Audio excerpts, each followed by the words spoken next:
ஒரு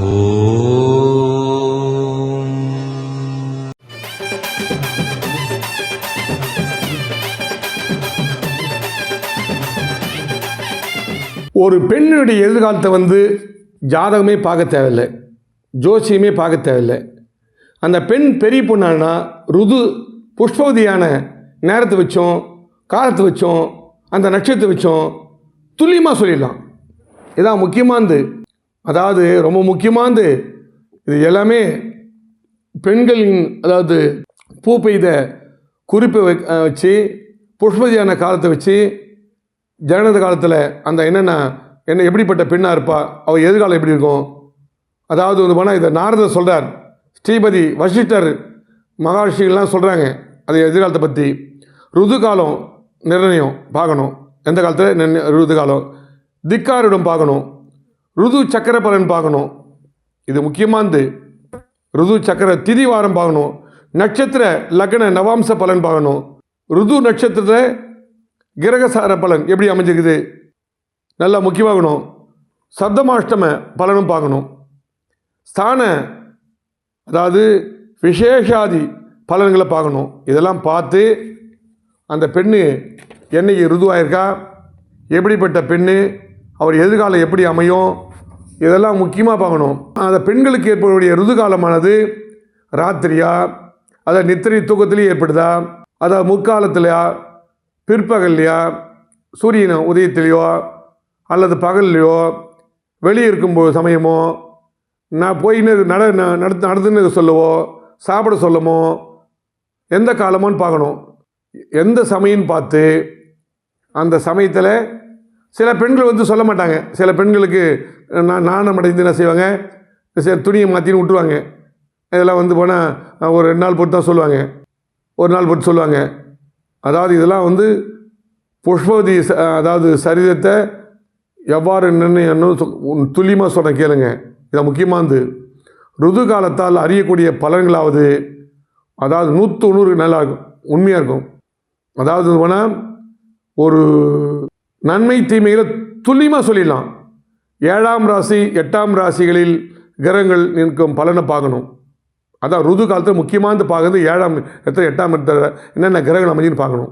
அந்த காலகட்டத்தில் நட்சத்திர பலன் பார்க்கணும். இதான் முக்கியமானது, இதான் உச்சிதமானது. இதை பார்த்து தான் முழுமையான பலனை சொல்ல முடியும். அதாவது ரொம்ப முக்கியமானது இதுதான். நிறைய பேர் போனால் இதை பற்றி ஏதோ அரைக்குறையாக சொல்லுவாங்க. ஒரு பெண்ணு ருது காலம் மிக முக்கியமானது. அதாவது ஒரு எப்படி சொல்கிறேன்னா, இது நல்லா கவனிங்க. ஒரு ஜாதகத்தில் எப்படி பண்ணணும், ஏதா பண்ணணும், எல்லாம் துல்லியமாக சொல்கிறேன் கேளுங்க. இதான் முக்கியமானது. ஒரு பெண்ணு எந்த நேரத்தில் ருதுவாயிருக்கா, எந்த நேரத்தில் இவளுக்கு எதிர்காலம் அமையும், அதாவது பார்க்கணும். அதாவது பெண்களுக்கு சொல்லக்கூடிய ரூபம், குணம், தேக சௌக்கியம், செல்வம், விவாக காலம், அதான் எப்போ கல்யாணம் ஆகும், கணவனுடைய குணம், அழகு, சுகம், மாங்கல்யம், சந்ததி விருத்தி, அதாவது குழந்தை புத்திர பாக்கியம், ஆயுள் முதலான பலன்களை அதாவது ருது காலத்தில் நட்சத்திரத்தில் எப்படிப்பட்ட யோகம் உண்டு, தோஷமான ஜாதகமாக, தீர்க்க சுமங்கலியாக இருப்பாளா அல்லது அமங்கலியா, அதாவது இதெல்லாம் ரொம்ப முக்கியமாக கவனிக்கணும். அதாவது தோஷமுள்ள கன்னியா, யோகம் இன்னும் கன்னியா, அமங்கலி யோகம் இருக்குதா, அதாவது இதெல்லாம் அவசியமாக பார்க்கணும். மேலும் கணவன் எப்படிப்பட்ட கணவன் இந்த பெண்ணுக்கு அமைவாங்க, பெண்களுக்கு ராஜயோகம் உண்டா, அதாவது இதெல்லாம் பார்க்கணும். அதுதான் மிக முக்கியமானது. ஒரு பெண்ணுடைய ருது அதாவது புஷ்பதியான ஜனன காலத்தை வச்சே துல்லியமாக சொல்லலாம். அதாவது இது எதுக்காக இதெல்லாம் சொல்ல வரேன்னா, மிக முக்கியமானதே இதுதான். ஒருடைய பெண்கள் உருவம் அதாவது நல்லா முக்கியமாக கவனிக்கணும். அதாவது ஒவ்வொரு இடத்துலையும் கிரகங்கள் எப்படி அமைச்சுன்னு பார்க்கணும். பெண்கள் ருதுகான ராசி லக்னத்தையும் 8ஆம் இடமானது 7ஆம் இடத்தையும் மாங்கல்யஸ்தானம், கணவனுடைய மரணம், கணவனுடைய நீண்டாயுள் ருது காலத்தை வச்சு சொல்லிடலாம். 7ஆம் ராசியின் பதியின் குண விசேஷம், அதாவது 7ஆம் இடத்துல கிரகங்களை பார்த்து கணவனுடைய சௌகரியம், சுகம், எப்படிப்பட்ட கணவன் அமையுமா, புத்திரமா எப்படிப்பட்ட ஆணா பெண்ணா, 9ஆம் ராசி தனது பாக்கியம், எப்படிப்பட்ட வசதி வாய்ப்புகள், சந்ததி சுகம் முதலிய வச்சு சொல்லிடலாம். 7ஆம் இடம் வந்து பாக்கிய லாகம் எனும், அதாவது ரொம்ப இலக்கணம் சந்திரன் நின்ற ராசியை சொல்லலாம். ரெண்டுத்தையும் பார்க்கணும். சந்திரன் நின்ற இடத்துலையும் பார்க்கணும், லக்னத்தை எந்த கிரகம் அமைஞ்சிருக்குது லக்னத்தை வச்சும் பார்க்கணும். அழகு, சரீர காந்தி, சுகம் முதலிய பலன்களை பார்க்கணும். அதான் மிக முக்கியமானது தான். கண்ணுடைய எப்படி இருப்பார், எப்படிப்பட்ட கணவனா அமைவார். பெண்களுக்கு கணவன் வந்து புருஷன்காரங்களால் எந்த விதமான யோகம் ஏற்படும், குரு வச்சு சொல்லிடலாம், குரு சுக்கரை வச்சு சொல்லிடலாம். 7ஆம் ராசியின் பதியின் குணம் கணவனுடைய குணம் ஐஸ்வர்யம். 4ஆம் ராசி இருந்தாலும் மேற்கண்டபடி பலனும். 4ஆம் ராசியும் சரி 7ஆம் ராசி வச்சு சொல்லிடலாம். ஜாதக வீட்டில் புத்திர பாக்கியம்னும் 5ஆம் வீட்டில் சொல்லிடலாம்.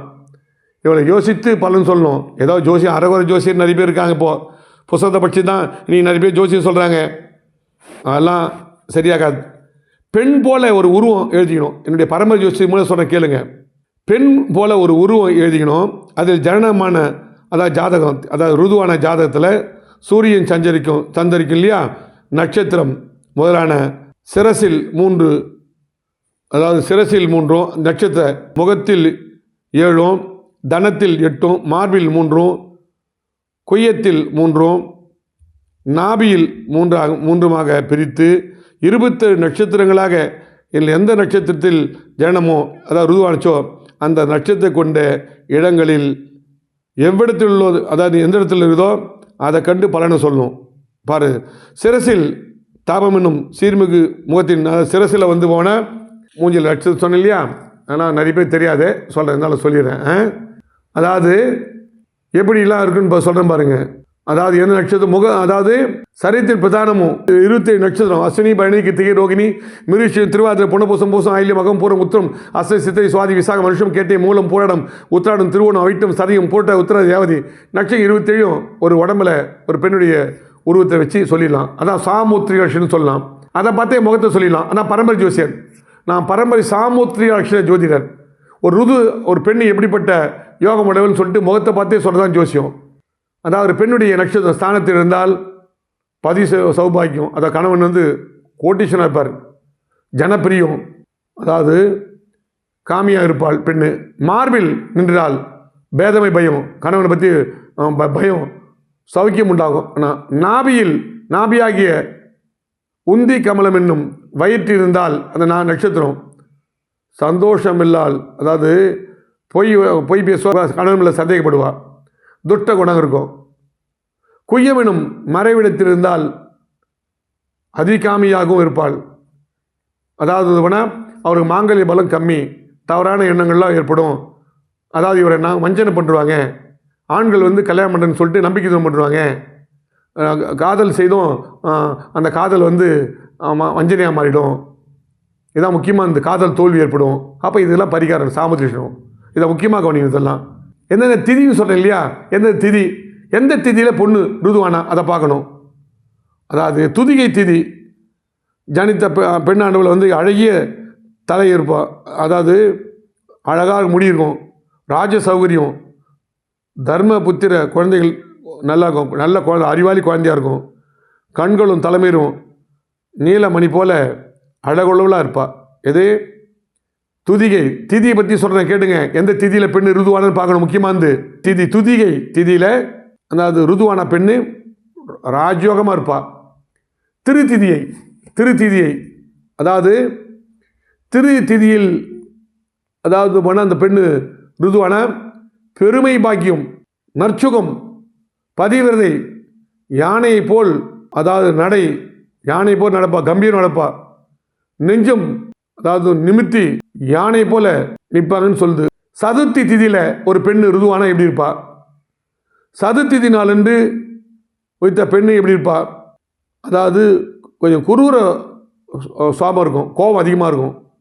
அதாவது பெண்கள் வந்து கெட்ட பேர் கொடுக்கும், ஜூதாட்டத்தால் இழந்துருவாங்க சில பெண்கள்லாம். நல்லா கவனிக்கணும். சதுர்த்தி திதியில் வந்து போனால் அந்த இது சொல்லையா சீட்டாட்டம், மற்றபடி போனால் சீட்டு போட்டு ஏமாறுது, ஃபண்டு போட்டு ஏமாறுது, அப்புறம் ட்ரஸ்ட் மூலிமா ஏமாறுது, இது மாதிரி பல வகையான நூதனமான முறையில் ஏமாந்துருவாங்க. தொழிலில் நஷ்டமாயிடும், சூதாட்டத்தில் அதிகமாக இருக்கும். அதாவது வேணால் கடினமான நெஞ்சு, கல் நெஞ்சாக இருப்பாங்க, செய்யத்தகாத செயலில் வந்து செய்தல் வேலைக்கு ஒரு விதமாக ஆடையை அனுப்புவாங்க. ஒரு நிமிஷத்துக்கு ஒரு வேலை அணிஞ்சின்னே இருப்பாங்க. மற்றவங்களை மயக்கக்கூடியவங்களாக இருப்பாங்க.